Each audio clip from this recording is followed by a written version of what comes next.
For decades, signing a major label record deal was, well, it was basically the ultimate finish line for an artist, right? Oh, absolutely. It was the dream. You make it to the label, you've made it. Right. You grind away in obscurity, you finally get discovered, you sign this massive multi-page contract, and boom, you've supposedly arrived. Yeah, that was the established narrative for sure.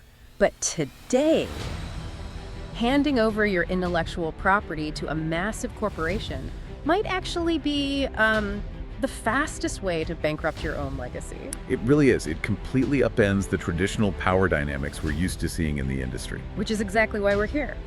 Today, our mission, and your mission as the listener, is to examine how artists are taking back their power in an industry that is frankly notorious for chewing up talent. And we have the perfect case study for this today. We do. We're pulling from an article and a press release recently featured via URBT News, and the source material details the return of the early 2000s R&B powerhouse, Olivia. Right. And to be clear, this is not just some pop culture retrospective. Exactly. She isn't just dropping a new song, she is dropping a masterclass in business acumen. Okay, let's unpack this, because this deep dive is a literal blueprint for independence, resilience, and ownership that, it really applies to any career. Yeah, it challenges everything we thought we knew about how the modern music ecosystem operates. The historical assumption was always that independent success had a hard ceiling. Like you could only get so far on your own? Precisely. If you wanted global reach, you had to surrender your autonomy and, more importantly, your master recordings to the traditional gatekeepers. But Olivia's current strategy provides a mechanical, step-by-step counter-argument to that whole idea. So let's start with the facts, the actual catalyst for all of this. Olivia is launching this new era with a single titled Venom, and that drops on April 3, 2026. Right around the corner. Yeah. And for anyone familiar with her catalog, she has this staggering list of global hits. She was a defining voice of early 2000s R&B. Oh, absolutely. Tracks like Bizounce, those weren't just hits, they were cultural anchors. They really were. But she isn't just dusting off her old vocal runs here. Venom is exploring, quote, temptation and its antidotes. And musically, it's a deliberate fusion. Yeah, a really interesting one. She's taking her signature R&B vocal style and threading it through contemporary electropop and Afrobeats. Right, which is a massive departure from standard club anthems. Thematically, tackling temptation and its antidotes signals a real lyrical maturity. But I have to push back on this for a second. Is this just a standard nostalgia play? How do you mean? Well, a lot of artists try to recapture their old magic when they return, right? We see legacy artists do this constantly. They peak 20 years ago, and then they try to mount a return by just buying a trendy beat like an Afrobeats rhythm to sound current. Oh yeah, the desperate grasp at relevance. Exactly. It usually comes off as a desperate nostalgia play trying to masquerade as innovation. What's fascinating here is the source explicitly warns against calling this just a comeback single. Yeah. It's so much more calculated than that. How so? Well, integrating electropop and Afrobeats isn't just an artistic choice. It is a highly strategic infrastructural play. Afrobeats drives a massive sector of global streaming right now. Oh, for sure. It's huge. It has its own dedicated editorial playlists, its own algorithmic pathways, and totally distinct global listener demographics. So it's not just chasing a trend, it's hacking the algorithm. Exactly. Yeah. A nostalgia play is inherently backward-looking.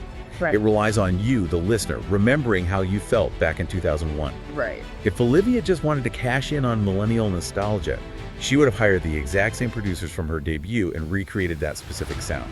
And then she'd end up on every Throwback Thursday playlist on Spotify. Exactly. In the architecture of modern streaming, if you release a song that sounds exactly like your legacy hits, the algorithm feeds it almost exclusively to your legacy demographic. It pigeonholes you. Right. But by deliberately fusing her established R&B tone with electropop and Afrobeats, Venom bridges the data gap. She's forcing the algorithms to categorize her differently. Oh, wow. So the algorithm pushes the track to her established fans, but also cross-pollinates it into global discovery feeds. Yes. She is organically introducing herself to a completely new generation of listeners. It's evolution, not repetition. That is incredibly smart. But, reinventing her sound is really only half the battle here. Oh, easily. The business side is where it gets crazy. Right, because just as her sound has evolved, her business strategy has undergone an even more radical transformation. If she releases this highly strategic Afrobeats fusion under a traditional contract, the major label still walks away with 80% of the royalties. And total control of the master recording. Exactly. But she's not doing that. The mechanics of how she is releasing Venom represent a massive independent power play. The artist is CEO. Yes, let's reveal the actual mechanics here. She is releasing Venom through her own independent label, perfectly named, perfectly pitched LLC. Great name. Really is. But she hasn't isolated herself. She officially partnered with ADA Nordics Warner Music for global distribution. So she is the artist, the visionary, and the CEO. This completely sidesteps the traditional binary choice of the music industry. Right, because usually it's either sign away your life to a major label or do it all yourself from your garage and reach nobody. Exactly. It's okay, think of it like this. It's like owning the bakery, keeping all your secret recipes, taking all the profits, but just renting Amazon's delivery fleet to ship your cakes worldwide. That is the perfect analogy. And we need to unpack why this matters so much. There is this huge misconception in music that independent artists simply lack the resources of major labels. Which used to be true, right? It used to be. For decades, major labels bundled everything together. They gave you the recording budget, the marketing, radio promotion, and the physical distribution, the actual trucks driving CDs to Best Buy. And the price for that bundle was your intellectual property. Exactly.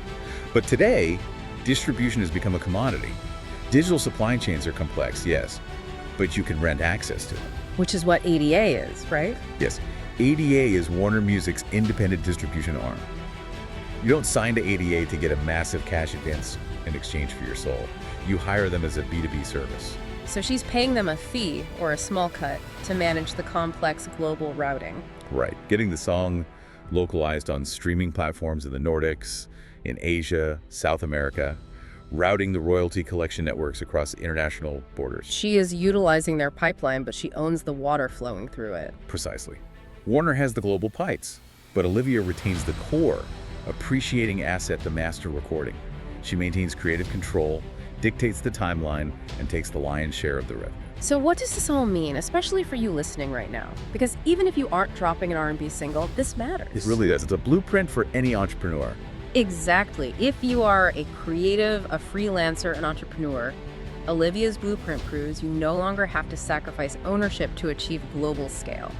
You can unbundle the services you need without giving up your equity. And there's a psychological shift that happens when you do that. When you are trapped in a traditional deal, constantly churning out content just to pay back the massive debts, a label saddled you with your entire perspective shrinks. You're just sweating over first week numbers to pay the bank. Right. It's all short-term panic. But when you own your platform and your profits, you suddenly have the bandwidth to care about more than just chart placement. You start thinking in decades. Which leads us directly to her next major move, because beyond the charts, she's focusing on longevity, impact, and building an ecosystem. This is the part that really elevates the whole launch. Yeah, according to the press release, she has formed a strategic partnership with the Life Plus Institute, specifically their iMeta initiative. Right, iMeta. Which stands for Impact Through Media, Education, Tech, and Art. It's a remarkably ambitious integration to launch alongside a single. And that actually brings up a huge question for me. Wait, releasing a global single as a newly minted CEO seems like enough work. I mean, coordinating with Warner, running a label, prepping for an April launch. It's a massive operational lift for sure. Right, so why add an education and tech partnership into the mix right out of the gate? It feels like she's spreading her bandwidth incredibly thin at the most critical moment. Shouldn't she just focus on getting Venom up the charts first? If we connect this to the bigger picture, it actually makes perfect sense. If you view music purely as a transactional commodity, then sure, it looks like a distraction. Okay. But true longevity requires more than just hits. It requires continuous adaptation and a demonstrated social consciousness. Because consumers today, especially the URBT news audience, they don't just consume art in a vacuum. Exactly. They care deeply about social impact. They invest their time and money into artists whose values align with their own. A song is a commodity, but an ecosystem is a moat. Wow, an ecosystem is a moat. That makes a lot of sense. So this isn't just a charitable side project. Not at all. It's a retention strategy and a legacy play. By aligning with the Life Plus Institute from day one, she is actively redefining what it means to be a veteran artist. Shattering that toxic industry narrative that pop and R&B artists peak in their 20s and then just slowly fade away. Exactly. She's proving that a returning artist can act as a powerful agent for social change, utilizing her platform to drive media, education, and technology initiatives. Which changes the whole relationship with the listener. You aren't just a fan of a song, you are a participant in a broader movement. And look at the stakes here. The source material outlines a very stark alternative if artists don't follow this independent path. Right, if the old model persists. Then the industry remains incredibly monolithic, dominated by a small handful of massive corporations. And when a few boardrooms control all the distribution and financing, creativity is inherently stifled. Because decisions get made based on risk aversion and algorithms rather than actual artistic merit. Yes, emerging talent sees no other viable path, so they sign the same exploitative contracts, and the cycle continues. It turns the whole creative industry into a safe, boring assembly line. But Olivia's is paving the way for a more equitable, vibrant ecosystem. A broader range of voices dominating the culture because the creatives themselves are greenlighting the projects. Exactly. It's a totally viable, scalable counter-narrative. All right, so let's bring this home. What is the immediate call to action for you, the listener, based on everything we've unpacked today? First and foremost, mark your calendars. Listen to Venom when it drops on April 3, 2026. Hear that sonic fusion for yourself. Exactly. See what it sounds like when an artist has total creative control. Also, support indie artists directly. Buy the music, attend the shows. You can follow Olivia's journey in real time on Instagram at @OnlyOneOlivia and on Facebook at Olivia Worldwide. Supporting the art directly is how you vote for this business model to succeed. Absolutely, and most importantly, proactively educate yourself on your own professional rights and ownership options. Retain your IP, act as the CEO of your own output, and seek out B2B partnerships that amplify your reach without stealing your equity. Understand the difference between the core value you create and the logistical tools you use to distribute it. Perfect way to summarize it. And I actually want to leave you with a final thought to mull over as you watch this new era of Olivia unfold. Go for it. We're looking at a hybrid blueprint here, right?